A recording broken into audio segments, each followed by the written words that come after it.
आप चाहते हो बिल्ड होना, बनना लाइफ में? अगर आप छोटे में फेथफुल नहीं, वफादार नहीं, आप कभी भी बड़े में फेथफुल नहीं हो पाएंगे। अगर आप 10 रुपए में वफादार नहीं, आपके पास जब 100 आएगा, आप कभी वफादार नहीं रहेंगे। अब इसमें जो छोटी लड़की है वो इज़राइल को जानती है कि वो इज़राइली है, उसे हीलिंग के बारे में मालूम है, उसे डिलीवरेंस के बारे में मालूम है, उसे सच्चे परमेश्वर के बारे में मालूम है, और वो कह रही है कि अगर नमान, अगर मेरा बॉस किसी भविष्यद्वक्ता के, शमरोन के, किसी खुदा के दास के पास होता तो वह उसको उसके कोढ़ पे हाथ रखता, वो उसको उस कोढ़ से चंगा कर सकता था। और लिखा, नमान चांदी सोना राजे की चिट्ठी लेके इज़राइल के राजा के पास जाके बोलता है कि ये चिट्ठी आई, और जब चिट्ठी पढ़ता है तो उस राजा ने बोला होता है कि मैं कर्मचारी अपना नामान भेज रहा हूं, इसके कोढ़ को तू चंगा करना। कुछ प्रिंसिपल्स, कुछ बेसिक्स, कुछ बातें ऐसी हैं आपकी लाइफ में, अगर आप उन्हें नहीं अपनाएंगे आप कभी लाइफ में ऊपर नहीं आ पाएंगे। कितने लोगों को आपकी लाइफ में आपने हेल्प की है कभी? अब ये छोटी लड़की कहां पे है इस समय? बंधुआई में नौकरी कर रही है, क्योंकि उसके अपने देश से उसको बांध कर जबरदस्ती लेके आया गया। हाँ या ना? उसकी मेंटालिटी कैसी हो सकती, शैतान कैसी कर सकता है कि अगर तेरा यीशु मसीह जीवित होता, यहोवा जीवित होता, तो क्या तुझे ना बचाता? अगर तेरा परमेश्वर जीवित होता तो तू इस समय नौकरी क्यों कर रही होती, झाड़ू पोछा क्यों कर रही होती? अगर तेरा यहोवा जीवित होता तो तुझे छुड़ा लेता। इसके बावजूद भी उसका फेथ परमेश्वर पर से कम नहीं हुआ था, और उसने कहा अगर मेरा बॉस इज़राइल में जाए और वहां पे किसी खुदा का सच्चा दास हो, जो प्रेयर करे, इसका कोड खत्म हो सकता है। फेथ खत्म नहीं हुआ, विश्वास खत्म नहीं हुआ, जबकि उसकी लाइफ में पर्सनली शैतान ने अटैक किए हुए थे। मैं आपको आज फॉर्मूला दूंगा जिसके बिना आप कभी ऊपरले लेवल नहीं आ पाओगे। आप गवाहियां सुन सुन के जाते जाओगे, लेकिन अपनी लाइफ में चेंज नहीं होगा आपका जब तक आप इसे मानेंगे नहीं। उसकी लाइफ में पर्सनली क्या थे? अटैक्स थे कि नहीं? पर उसका फेथ खुदावंद के ऊपर से कम नहीं हुआ था। वो चुप नहीं थी, मन में संघर्ष नहीं कर रही थी कि नहीं, मैं नहीं बताऊंगी परमेश्वर के बारे में, मुझे कौन सा कुछ मिला है अभी। जब यहोवा मुझे छुड़ाएगा तब मैं मैसेज भेज दूंगी कि आजा, तेरे को परमेश्वर चंगा कर सकता है। पर उसने कहा नहीं।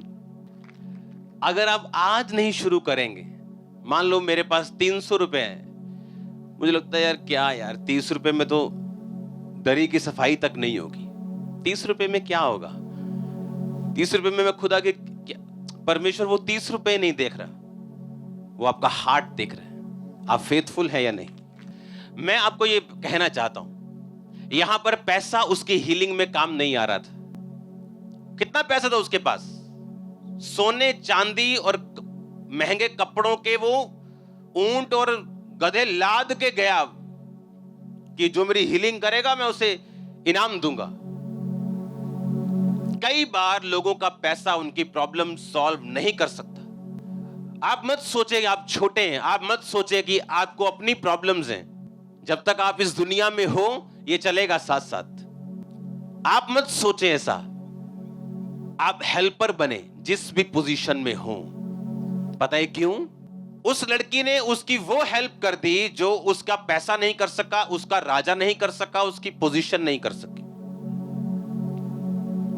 अब जब वो गया और हीलिंग लेके वापिस आया, उसका पैसा यूज नहीं हुआ, उसने कहा हीलिंग का कोई पैसा नहीं, भाग जा यहां से। उस लड़की का क्या हुआ होगा? उसको भी फ्री कर दिया होगा। हाँ या ना?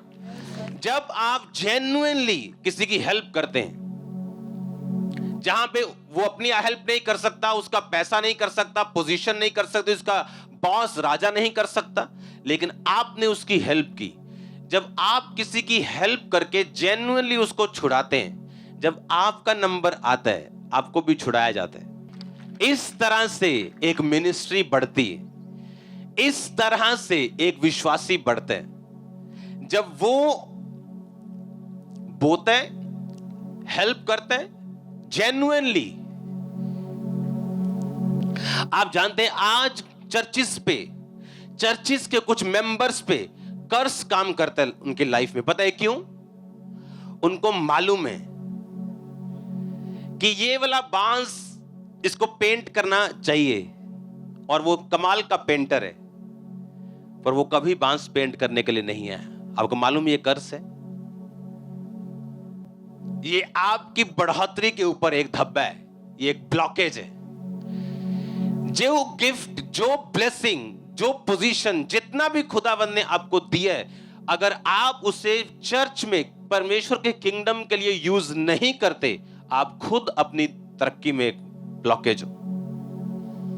उसके पास क्या था? एक टेस्टिमनी, नॉलेज। क्या नॉलेज? अगर ये मेरे देश में जाएगा तो हील हो जाएगा। उसके पास पैसा नहीं था, पावर नहीं थी, अथॉरिटी नहीं थी, बंधुआई में थी, नौकरानी थी और कुछ नहीं था, पर एक चीज थी, और वही उसने परमेश्वर के राज्य में इन्वेस्ट कर दी। और जब वो इन्वेस्ट हुई और जब वो बड़ी हुई, उसी बड़ी पौधे ने उसका छुटकारा दिया और वो भी अपने घर पहुंची। अगर वो लड़की अपने बारे में ही सोचती और कभी राजे से बात ना करती, कभी टेस्टिमनी ना देती, तो क्या होता? वो खुद सारी उम्र बंधुआई में रहती। आपका गिफ्ट, आपका पैसा, आपकी लाइफ, जो कुछ भी खुदावंद ने आपको दिया है, मेक श्योर आपका किंगडम के लिए यूज हो रहा हो। वो छोटा हो सकता है, 5 पैसे हो सकते हैं, 10 पैसे हो सकते हैं, वो सफाई हो सकती है, वो एनी गिफ्ट हो सकता है, पर वो वही बीज है जो आपने रखा हुआ है और आप पेड़ मांग रहे हो, और खुदा कहता है वही बीज तेरे जेब में रखा हुआ। कुछ भी बाहर से नहीं होगा, नथिंग हैपेंड। कुछ भी ऐसा नहीं होगा जो एक अगले दिन कोई पेड़ लग जाएगा, कुछ ऐसा बम्बारमेंट हो जाएगी, ऐसा कुछ नहीं होगा। आपको अपनी लाइफ एक एक कदम उठा के, एक एक स्टेप उठा के, पवित्रताई में, प्रार्थना में, लोगों को बिल्ड करते हुए, बोते हुए, अपने बेसिक्स को राइट करते हुए आपको चलानी होगी, और आप अपनी लाइफ को बिल्ड होता फिर देखेंगे। मिनिस्ट्री में आज क्यों मिनिस्ट्रीज नहीं बढ़ती? क्योंकि जब वो लोगों को ट्रबल में देखती, उनकी कभी हेल्प नहीं करती, दूसरी चर्चेस की हेल्प नहीं करती, बल्कि उन्हें जज करने लग जाती कि अब तक इसकी चर्च क्यों नहीं बनी, क्योंकि इसमें कोई पाप होगा। जज करने की बजाय, न्याय करने की बजाय, अगर हम लोगों को कुछ इंप्रूवमेंट दे सकें, तो परमेश्वर वो वापस करेगा आपकी लाइफ में। क्योंकि कई जगह आप अपनी हेल्प नहीं कर सकते, आपको मालूम नहीं आप कैसे छूटे इस प्रॉब्लम से, पर उसी सेम टाइम पर आपके पास किसी बंदे का हल है, उसे कर दो, आपका आ जाएगा। आपके पास कोई चीज का हल है, वो खुदावंद के घर में हो, वो किसी की लाइफ में हो, आप किसी का हल कर सकते हो। आपके मोहल्ले में एक नशेड़ी रहता है, वो अपनी मम्मी से लड़ रहा है, बाप से लड़ रहा है, डेली उल्टियां कर रहा है, गटर में जा रहा है, आपको मालूम है, आप उसे चर्च के बारे में, लेकिन आप चुप हो, और परमेश्वर भी चुप है। आपने प्रेयर तो बहुत की है चर्च में आके, पर परमेश्वर चुप क्यों है? क्योंकि आपने जो बोया, आपने वो काटा। अगर हम बेसिक अपना खराब करेंगे और ये नहीं समझेंगे कि सिर्फ आमीन आमीन बोलने से नहीं होगा, जब तक आमीन बोला क्यों गया और किस ग्राउंड से बोला गया, जब तक आपको वो चीजें समझ नहीं आएंगी, तो हालेलुया। आप बोने वाले होंगे अपनी लाइफ, अपना गिफ्ट, अपनी टेस्टिमनी, जो कुछ आपके पास है। अगर आप अपने भाई, अपने बहन, चाहे वो हिंदू हो, चाहे वो सिख हो, चाहे वो क्रिश्चियन हो, अगर आप उनको बनाने के लिए नहीं लगाएंगे, परमेश्वर आपको बना नहीं सकता। आप किसी की प्रॉब्लम सॉल्व कर सकते हैं, आपके पास ताकत है, पर आपको अपनी प्रॉब्लम बड़ी दिखती और आप उसमें बिजी हैं। ना तो उसकी सॉल्व की और आपकी होगी नहीं। क्यों? क्योंकि परमेश्वर आपको सिखा रहा है, अगर तू बोएगा नहीं, तू काटेगा नहीं।